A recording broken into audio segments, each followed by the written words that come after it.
Voilà, je reviens. Donc je disais que sachant que ces connaissances sont réservées à des élites, aux grandes écoles, et qu'elles ne sont pas mises entre toutes les mains, voilà, on peut aussi aller chercher dans tout ce qui est les études sociales. Euh, j'ai oublié le mot, ça m'échappe. Euh, les sciences sociales, voilà, sur les comportements humains. Et notamment, je vous invite à aller voir, si ça vous intéresse, La psychologie des foules de Gustave Le Bon de 1847, je crois. Quelque chose comme ça. Vous apprendrez comment faire pour manipuler un ensemble de personnes sans qu'ils s'en rendent compte. C'est l'histoire de la grenouille. Si la grenouille, on la met tout de suite dans l'eau chaude qui bout, elle va sauter, elle va s'enfuir. Tandis que si on la met dans l'eau froide et que petit à petit on fait chauffer cette eau et qu'elle devient chaude, la grenouille s'endort et finalement elle meurt. Donc c'est un petit peu cette idée-là, voilà. Et donc ça rejoint les forces. Euh, nous sommes un peu comme les brebis égarées. Nous avons perdu le lien justement à cette dimension de nous-mêmes, de l'esprit, qui a ses propres lois. Et quand nous reconnectons avec ses propres lois, en fait, on devient son propre maître. Et on maîtrise justement ces énergies, ces forces, pour qu'elles nous servent. Et non pas qu'elles soient utilisées à notre insu pour servir un idéal qui n'est pas le nôtre. Donc je regarde quand est-ce qu'a été écrit ce livre. Je vais trouver une date quelque part. Excusez-moi. Ah tiens, intéressant. 1999. Mon code source de Christelle, c'est 111, donc l'alpha dans les trois dimensions, et 999 dans l'oméga. Donc je suis l'alpha et l'oméga, de par mon prénom, de par la vibration. Et donc je suis le début, je serai là à la fin. Et donc je suis toujours guidée et la vie me valide toujours en fait mes propos. C'est ce qui me donne confiance parce que c'est difficile depuis l'enfance, je vois des choses. J'étais en décalage, aujourd'hui j'ai retrouvé mon axe par mon travail personnel. Et je déploie maintenant mes ailes, voilà. Et quand je vois voilà cette date 1999, 999, c'est vraiment voilà, je suis vraiment reliée, alignée avec ça. Donc voilà, je vous invite à lire ce livre si cela vous intéresse. Alors il y a quand même un petit mot à l'intérieur qui dit donc ce livre est dédié à l'égrégore constitué par le groupe des serviteurs du monde. Voilà, moi je suis une facilitatrice d'expression de la source. Voilà, c'est ce qui m'a été soufflé à mon oreille, ce qui m'a permis de prendre ma place. Puisse-t-il contribuer à amplifier son rôle et son action en incitant le plus grand nombre à rejoindre ses rangs. Donc la noblesse intérieure, nos valeurs, ce qui compte pour nous, en lien avec nous, pas seulement personnel, mais au niveau collectif, nous sommes tous reliés. Cette planète, c'est la nôtre, c'est peut-être la dernière du système solaire, hein, toutes les autres ne sont pas habitées, donc pourquoi pas voir aussi la Terre comme la dernière planète en fait qui nous reste, la dernière chance quelque part, et de se réveiller enfin pour pouvoir la protéger et pour pouvoir voilà, lui rendre hommage, tout simplement. Donc on parle beaucoup de la nouvelle Terre, moi je vois par rapport à cette superposition cristalline, mais pour moi cette nouvelle Terre, elle n'est pas ailleurs que sur Terre, elle n'est pas ailleurs que dans le corps physique, de spiritualiser la matière, c'est cette cristallisation, cette lumière cristalline en fait qui doit nous pénétrer. Et on doit justement pouvoir transmuter ce plomb en or à l'intérieur de nous, c'est pas à l'extérieur. Il n'y a pas une autre planète qui va apparaître et on va aller dessus avec des ailes et nous allons voler. Pour moi, c'est pas du tout ça. Donc il y a aussi faire attention à cette spiritualité, on va dire, qui nous fait sortir de nous et qui nous maintient encore à l'extérieur. Donc c'est pas évident, je sais bien, hein. Les flammes jumelles, c'est vraiment quelque chose de nouveau, tout le monde en parle, mais personne ne sait et personne ne peut dire qu'il sait en fait ce que c'est. Même moi, je remets en question sans cesse ce processus puisque je suis passée par les étapes de l'attente, du retour, de tout ça, et en fait, plus j'étais dans ce truc-là, et moins à l'extérieur, ça paraissait comme une rencontre ou des retrouvailles, pas du tout. Mais en revanche, ça s'accentuait au niveau de la 5D et je reçois vraiment cette énergie voilà, qui vient nourrir, on va dire, mes aspirations les plus profondes. Et j'aurais peut-être pas cette relation dans la matière concrètement, physiquement. Je n'en sais rien, je peux pas dire, je peux pas savoir. Pour moi, c'est ma flamme jumelle sombre. Il est dans l'ombre, il a fait le choix d'y rester, mais peut-être que pour lui l'ombre c'est la lumière, hein, je veux dire, voilà, tout est juste. c'est neutre en fait, l'ombre sert la lumière, donc on ne peut pas être dans la dualité et juger ce qui est bon et ce qui est mal. Mais il faut quelque part répondre dans l'instant présent à ce qui se présente pour nous, voilà. Et donc voilà, je voulais partager aujourd'hui en fait ce que j'ai vécu notamment. Je parlais donc des flammes jumelles surnaturelles. J'en suis venue à écrire comme ça par inspiration, donc la magie des peuples, des familles de magie, et donc j'entends par là l'ombre et la lumière, qui entraîne encore une fois la séparation, la dualité, le pouvoir, le masculin, le féminin, donc l'ombre et la lumière. Et donc j'étais dans ce processus comme ça qui tourne en boucle et je me disais c'est bizarre, ça tourne, voilà, j'ai pas l'impression de pouvoir en sortir, un peu comme une machine à laver, un tambour et tout. Je me suis dit il doit y avoir un lien quelque part et donc il faut que je trouve. Et donc là je me connecte à mon corps et j'ai mal en ce moment au dos, j'ai mal à la tête, voilà, j'ai les attaques de mon jumeau puisque je l'ai recontacté et je lui ai demandé si il avait réussi à me faire sortir de son cœur. Donc pour lui ça peut lui paraître comme une attaque, hein, je veux dire s'il pense pas du tout à moi et qu'il m'a complètement oublié, ça peut être pour lui comme une obsession. Donc je comprends qu'il me renvoie à quelque chose de pas, voilà, de pas.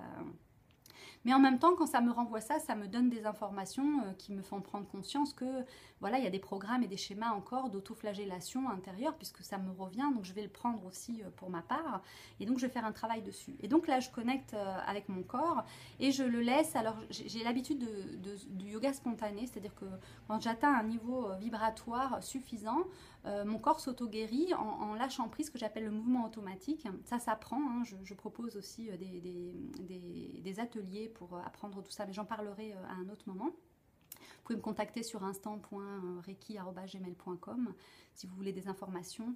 Voilà, je crée des ateliers pour reconnecter avec toutes ces dimensions de l'être à travers l'expérience, à travers la matière, avec la terre, l'argile, voilà, pour créer justement ce lien entre le visible et l'invisible. Et donc voilà, ce yoga spontané m'amène à avoir des mouvements de corps ondulatoires, ondulants, voilà, et puis en fait des massages intérieurs. Je dois dire qu'en tant que flamme jumelle et les effets surnaturels, pour moi c'est de sentir mes organes internes. Donc voilà, c'est pas agréable, surtout quand on mange des choses qui ne nous conviennent pas. Moi ça me fait de l'acidité et j'ai tout le ventre brûlé, c'est horrible comme sensation. Et donc ça m'oblige à corriger mon alimentation. Et c'est en écoutant mon corps en fait que j'arrive à corriger en fait mes addictions parce que tout ce qui est pain, farine, tout ça c'est des addictions. Moi je le digère pas du tout. J'ai essayé aussi le sans gluten mais j'ai du mal à digérer, ça passe pas. Et donc voilà mon estomac, voilà. Et donc en faisant ces mouvements spontanés, je me mets à parler et tout un enseignement sort. Bon malheureusement j'ai cru que j'enregistrais mais ça ne s'est pas fait, sinon j'aurais partagé l'expérience avec vous en direct. Et donc, avec ma voix, en fait, et mes ondulations du corps, il y a une vibration vocale et sonore qui me masse à l'intérieur. Et d'un coup, en fait, je suis pas bien. Hein, je suis dans une sorte d'angoisse, quelque chose. Voilà, j'arrive pas à voir ce que c'est informe et tout. Et donc, j'ai une vision à ce moment-là, et je l'avais déjà eu cette vision-là, d'une masse informe et sombre qui parcourt en son intérieur. Qui est parcouru en son intérieur par des paillettes dorées ou d'or en fait. C'est une masse informe noire et ça brille en fait, c'est scintillant et ça bouge sans fin, il n'y a pas de forme, ça prend une forme, une autre forme et on ne peut pas le décrire. Et donc j'en conclus que cette matière-là, nous en sommes faits au niveau énergie spirituelle.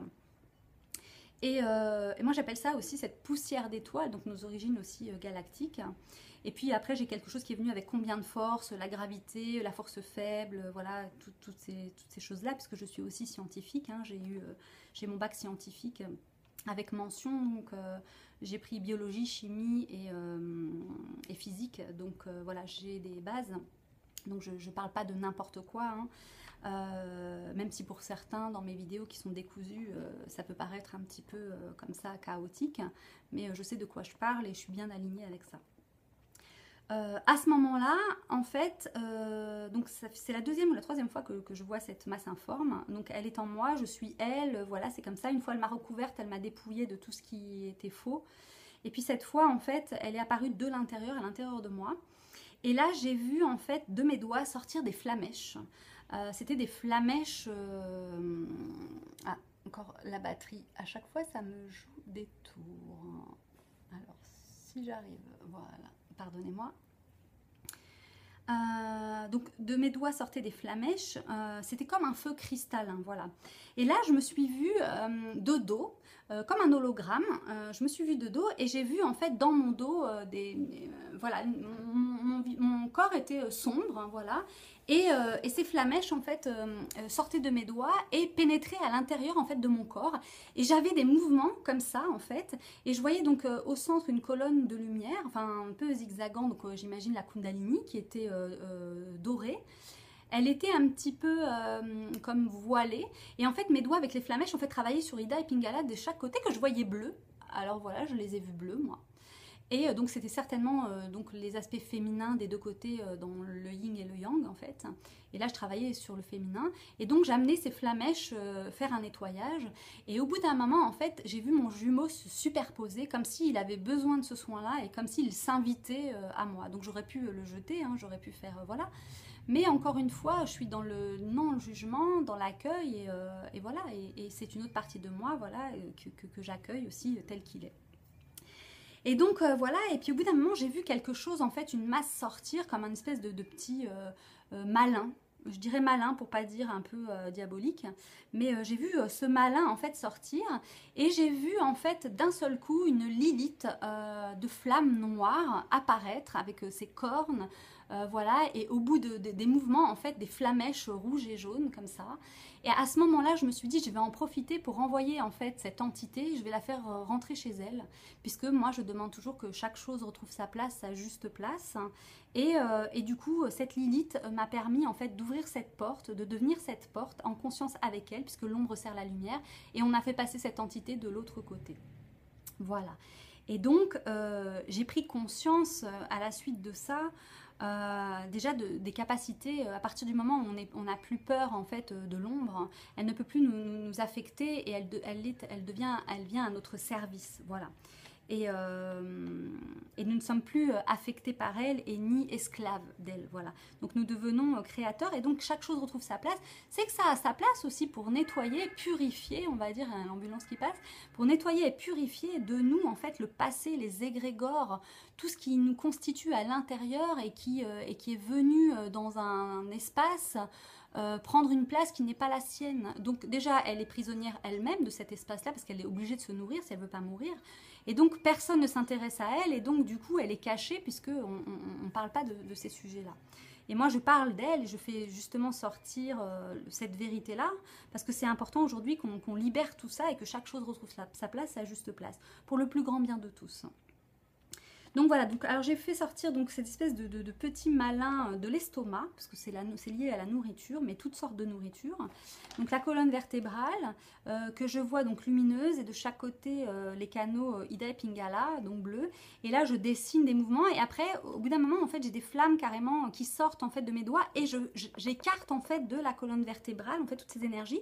Et à ce moment-là, apparaît au niveau de la couronne, de moi et de mon jumeau en fait un feu, flamme, et c'est là que justement cette Lilith en fait apparaît et attrape au vol, on va dire, ce qui sort de ce corps. Donc il y a une libération qui se fait à ce moment là. Donc j'ai marqué donc vision de mon jumeau superposé à moi ou moi à lui, tout autour faire sortir donc ce malin, bien accroché, hein, parce qu'il était bien accroché et il avait du mal à partir. Donc il y a eu un massage de l'estomac, les résidus ont brûlé, voilà. Et la sensation de mouvement du corps spontané, ondulant, massant les organes intérieurs, donc c'était vraiment désagréable, mais ça me libérait de cette angoisse, donc de déploiement et du repli de la colonne vertébrale. Donc la colonne vertébrale, c'est la structure. Donc je vois aussi donc le corps noir obscur, d'où sortent des flammes de la couronne faisant sortir donc ce malin, et tout prend feu et laisse apparaître donc Lilith dans les flammes noires, jaunes et rouges, juste à l'extrémité. Et donc je prends conscience à ce moment-là que je suis donc aujourd'hui dans mes codes sources, puisque nous sommes le 10 mai 2018. Le 10, hein, c'est les 10 lettres de Christelle, le cristal, voilà, Christelle, l'étoile, le diamant, puisque la dureté du diamant c'est le 10. Et donc c'est ce qu'il y a de plus solide dans la matière, c'est le cristal, donc le triangle aussi. 3, ça rejoint les pyramides, la grande pyramide qui est donc orientée Orion, donc qui sont mes origines. J'ai eu toutes ces informations-là en canalisation et après ça a été validé dans ma réalité. Avec des recherches scientifiques voilà, sur le net, la NASA et toutes ces choses-là. Et j'ai vu cette constellation que j'avais vue dans ma vision, Fuchsia, et elle était Fuchsia, Orion. Et donc voilà, c'est venu valider. Donc je vous partage ça voilà, pour vous parler encore une fois et approfondir sur le sujet des flammes jumelles surnaturelles. Il y a plusieurs catégories, je dois vous en parler. Les flammes jumelles n'ont pas tous peut-être ces capacités-là. En tout cas, elles sont en sommeil, elles demandent à être... on est tous venus avec une spécificité propre. Pour ma flamme jumelle et moi, l'information que j'ai reçue quand j'ai vu cette flamme, c'était que nous étions des flammes jumelles alchimiques. Donc alchimique veut dire transformer le plomb en or. C'est donc la matière, la spiritualiser la matière. Et donc ça vient bien résonner avec cette ère du Verseau. Et nous sommes Verseau tous les deux, sous le chiffre 13, puisqu'il est né le 13. C'est nos codes sources. Et ma mère est du 13, elle s'appelle Marie-Madeleine. Et ma grand-mère aussi, qui est fêtée le 13 janvier. Donc le 13 m'accompagne autour de moi, tout autour, et rejoint la spiritualité, donc les apôtres et le 13e Jésus, qui pour moi est Marie-Madeleine, puisque en fait c'est la seule femme du groupe, et pour moi Jésus et Marie-Madeleine étaient un couple de flammes jumelles. Voilà. Et encore une fois, on voit bien dans ce couple de flammes jumelles qu'ils ont été ensemble pour quelque chose de beaucoup plus grand, puisque en fait il la quitte justement en demandant quelque part de le laisser faire ce qu'il doit faire, en fait, ce pourquoi il est venu. Et donc ce sacrifice pour sauver l'humanité, c'est vraiment une symbolique, une image en fait. Donc les flammes jumelles ne sont pas censées être ensemble. Elles ont quelque part un devoir à accomplir qui les dépasse, qui est bien plus grand qu'elles, pour justement arriver dans cette... L'âme est immortelle, donc on reviendra sans cesse jusqu'à se réaliser pleinement et complètement. Et là, nous sommes dans le début de cette réalisation personnelle de chacun de nous. Et c'est de ça dont j'ai envie de témoigner. J'ai pas envie de rentrer dans le sujet des flammes jumelles, des vidéos que j'entends, parce que pour moi, voilà, chacun a sa réalité. Voilà, je ne répète pas non plus ce que disent les autres. Voilà, j'ai l'impression que ça fait écho un peu toutes ces vidéos, et je m'y retrouve pas en fait. Je me retrouve pas là-dedans, et donc je prends conscience qu'effectivement il y a plusieurs familles de flammes jumelles, donc des familles d'âmes, et c'est ce qui m'intéresse. Et donc les codes sources dévoilent tout ça. Me place dans ma verticalité, dans mon centre, dans mon alignement, et c'est ce que j'offre et c'est ce que je propose dans ce travail. Donc si ça résonne en vous, vous pouvez me contacter, donc comme je l'ai dit sur instant.reiki@gmail.com. Voilà, je propose des séances d'1 heure par Skype. Donc si ça résonne, si ça vous parle, si vous rentrez en résonance avec ça, eh bien écoutez, j'aurai le plaisir de vous rencontrer et de partager avec vous cette grande aventure qui, croyez-moi, dépote. C'est clair, ça dépote. Et en même temps, c'est régénérant. Je me régénère dans ce processus et j'apprends énormément. Et je peux à mon tour transmettre tous les savoirs et les connaissances qui sont ouverts par les codes sources et auxquels j'ai accès et auxquels tu peux avoir accès toi aussi, devenir ton propre maître, devenir autonome et indépendant par le biais de tes codes sources. Donc active tes codes sources et c'est le retour du chemin vers ta source, vers la maison et l'endroit d'où tu viens, parce que ça rejoint aussi des lieux sur la terre et des coordonnées aussi également avec lesquelles nous sommes associés, et de reconnecter avec ça en fait rend une liberté d'action et de création indispensable pour cette ère du Verseau qui arrive et dont nous sommes tous appelés à exprimer notre plein potentiel. Voilà.